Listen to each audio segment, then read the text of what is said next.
and welcome to part 2 of variation 22. We're going to take a look at the sub-variations today with the alternated bowings. The first one has a slur on the first two notes and then spiccato. I'll show you slowly first. We have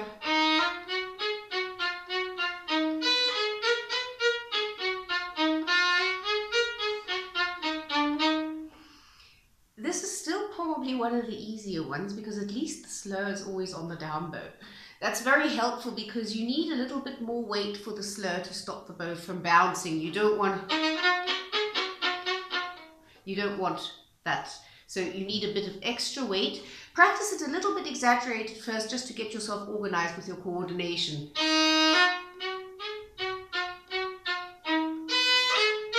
So you have weight and then lift your wrist a little bit so that your bow is light again for the spiccato.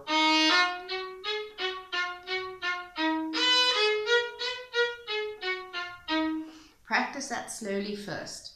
However, as soon as you want to speed it up, you have to be very careful not to use too much bow for the slur because that will take you away from where the spiccato works best. Everything has to revolve around where the spiccato works best. Everything else has to be adjusted accordingly. So find a place where you want to do the spiccato depending on how fast you want to play it. If you're playing it slower, do the spiccato a little bit closer to the frog. If you're playing it faster, go away from the frog. So if you want a spiccato like this,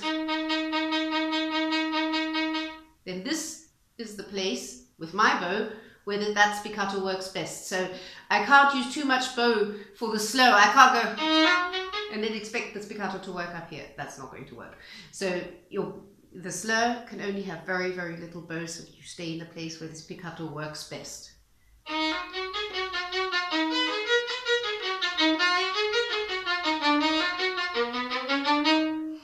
Now, I still needed to add weight for the slur and take it away for the spiccato. However, it was so small that it was most likely not visible, but you feel it.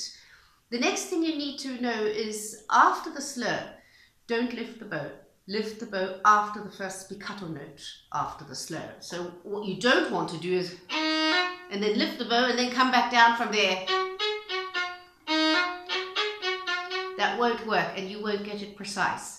But lift it afterwards. The transition after the slur happens on the string. You have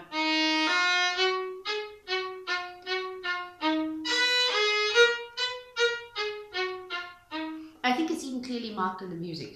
That's very important because it's the only way you'll get any kind of precision. The next sub-variation, you have a slur on the last beat of each bar. It's a slur of 3. And that results in the slur alternately being on a down bow and on an up bow. So it's slightly more difficult than the first sub-variation. The principles are the same. Basically, you need to add weight for the slur so that the bow doesn't bounce. You need to make sure that you don't use too much bow for the slur so that you don't move away from where the spiccato works best. And you need to make sure that you don't lift the bow directly after the slur, but after the first spiccato note after the slur. So again, I'll show you slowly. First, we have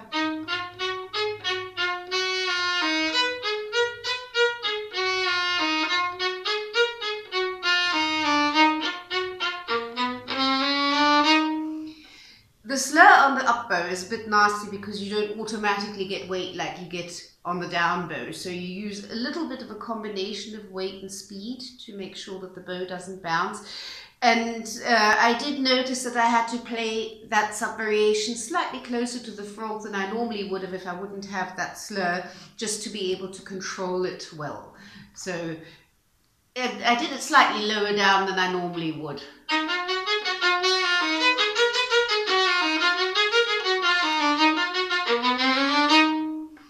So again, make sure, do not lift the bow after the slur. Don't do...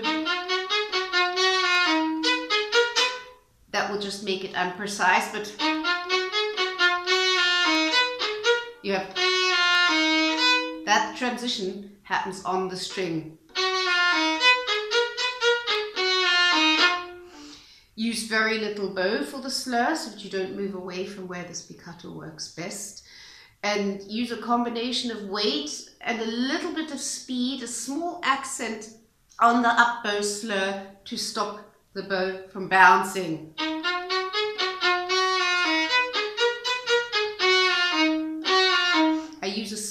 accent. I lose most of it in the end, so it sort of works out okay. It's a little bit uncomfortable. The third sub-variation is again a little bit more complicated because you have one détaché note, then a slur of 3, and then the rest is spiccato. So you're working with 3 different bowings here at the same time. Again, I'll show you slowly at first.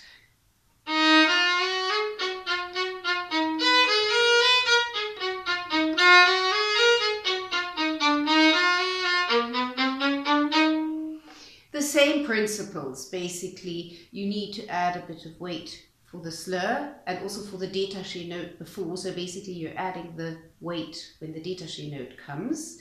You have to be careful not to use too much bow for the slur so that you don't move away from the place where the spiccato works best. And don't lift your bow directly after the slur, but after the next spiccato note. So you have...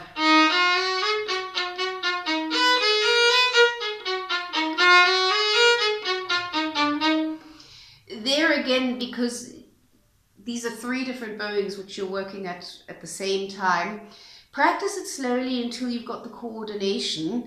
And I also found that I needed to do this sub-variation closer to the frog than I normally would do the spiccato.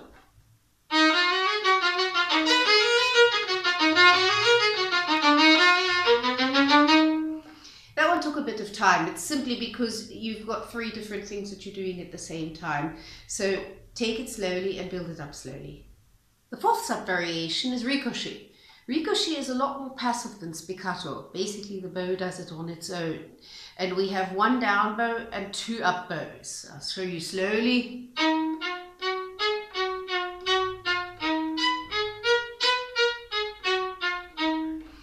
Basically what you do is you put the impulse on the down bow and the 2 up bows happen on their own just by changing direction of the bow. You have...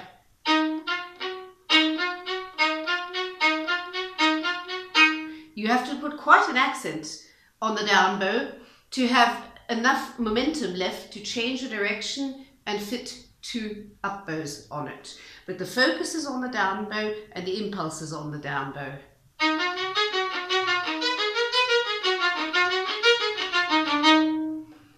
Basically, you can also practice that on 1 note at first. Remember, the down bow needs twice as much bow as the 2 up bows, obviously.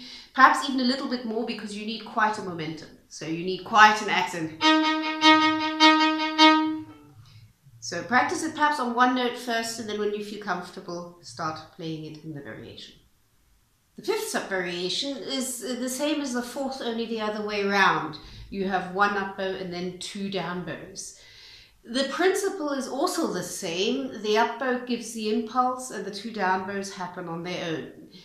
It does not feel the same. I found it much more difficult than the fourth one, probably because to give an impulse on the down bow kind of works with gravity. To give an impulse on the up bow, you're working against gravity. I found it more difficult. I don't know, perhaps some people don't, but I certainly found it quite a bit more difficult. But the principles are exactly the same. You need quite an impulse, quite an accent, and quite a high speed of bow for the up bow. And then just by changing direction, the 2 down bows happen on their own. Those you don't need to worry about. So you have...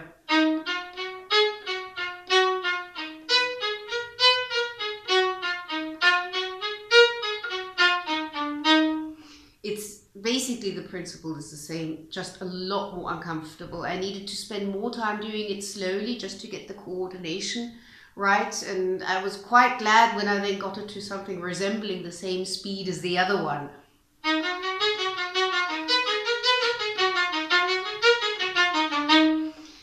But it took me more time, so let me know in the comments if you also found that one more difficult, because it was quite a difference in my case. Sub-variation number 6 alternates détaché with spiccato. And here it is clearly marked in the music that you are not supposed to lift the bow before you've played the first spiccato note. And he also marks in the music that the détaché is supposed to be forte and the spiccato is supposed to be piano. That's more or less inevitable, but it's nice to be marked like that, because would that be the other way around, it would actually be very difficult. So basically what we have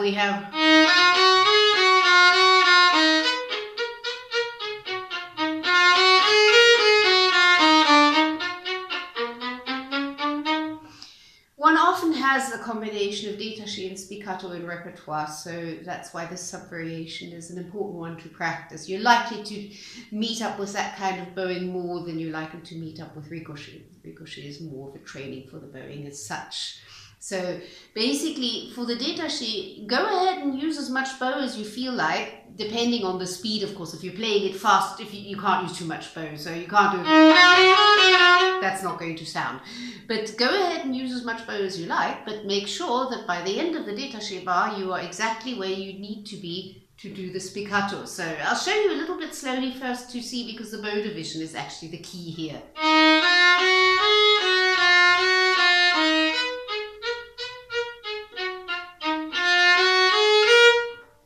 Very important when you come, stay on the string and lift the bow after the first spiccato note. Very, very important, because if you lift it before, what you're doing is you are shortening the last détaché note. So that's technically incorrect. So you have, if you lift the bow too early, then you're basically making your last détaché note spiccato. And that doesn't sound as good, and it's not what's written in the music. So lift the bow after the first spiccato note. A spiccato dot on the note shortens the end of the note, not the beginning of the note.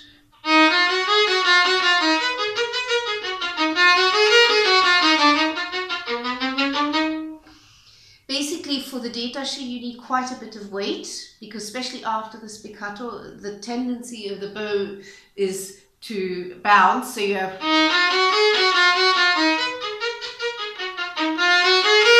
when you have the détaché again, use a lot of weight and quite a bit of speed of bow. That's why it's definitely okay to use quite a bit of bow for the détaché. So that will also be the reason why it's forte and the spiccato is piano. So that will be the way you would practice it. Make sure to lift your wrist a little bit for the spiccato so that your bow is light again, and then add weight again for the détaché.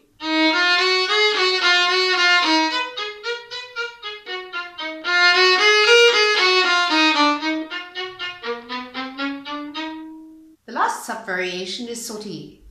I like to think of Sautillet as a fast spiccato. I know that people are discussing it a lot, if it's the same or not, and does the bow leave the string in Sautillet or doesn't it? To tell you the honest truth, I've never really cared about that very much, as long as it sounds the way I want it to sound. Basically, it's a very, very, very fast spiccato. And if you speed up your spiccato long enough, you will in the end up with Sautillet. And just like you basically, if you speed up spiccato, the faster you go, the less high the bow bounces, obviously, because it would need time to go back up and come back down again. So the faster you are, the less high the bow bounces.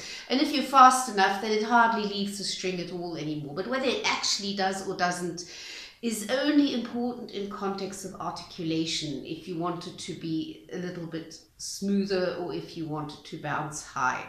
Whether it's allowed to be called as part of spiccato or not, I never really cared about it, because the principle is exactly the same as spiccato. It's only faster.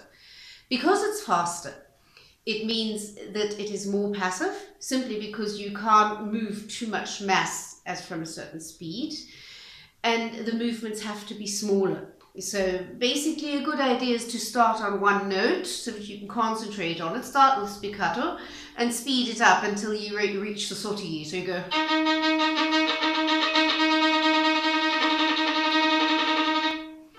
Basically in the Sautillet, one feels as if the bow does it on its own. You just let it do its thing. It's the same thing as spiccato, it's only faster. You can start off a little bit slow.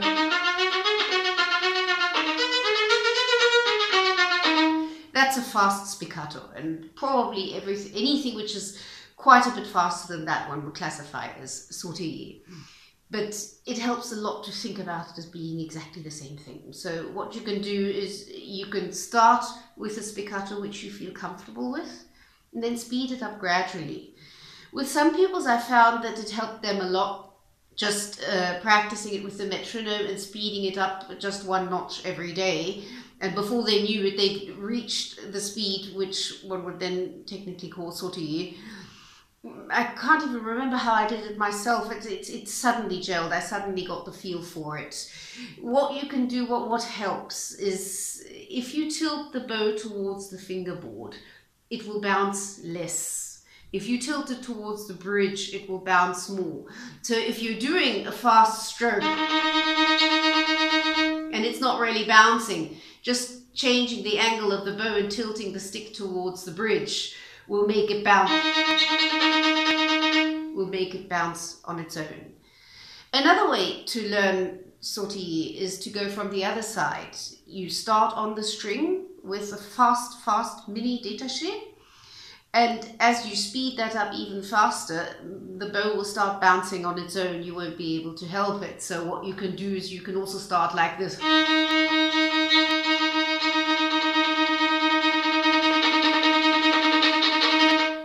You could probably see and hear quite clearly when the bow started bouncing as from a certain speed. So that's another way of doing it, to practice détaché and then get faster.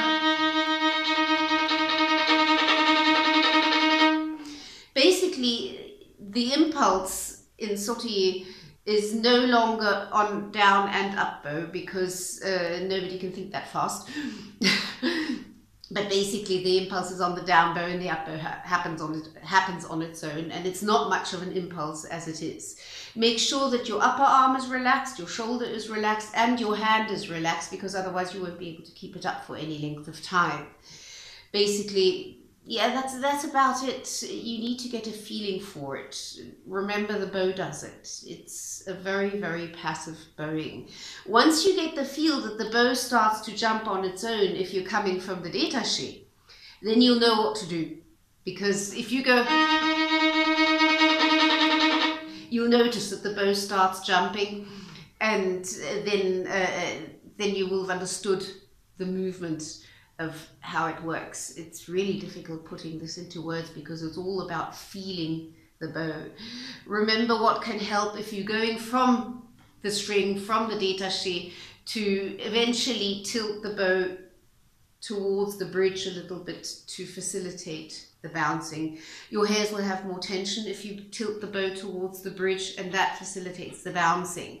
On the other hand, sometimes it bounces too much and it doesn't sound so good. Then you can tilt it back a little bit for it to be a little bit smoother if you have.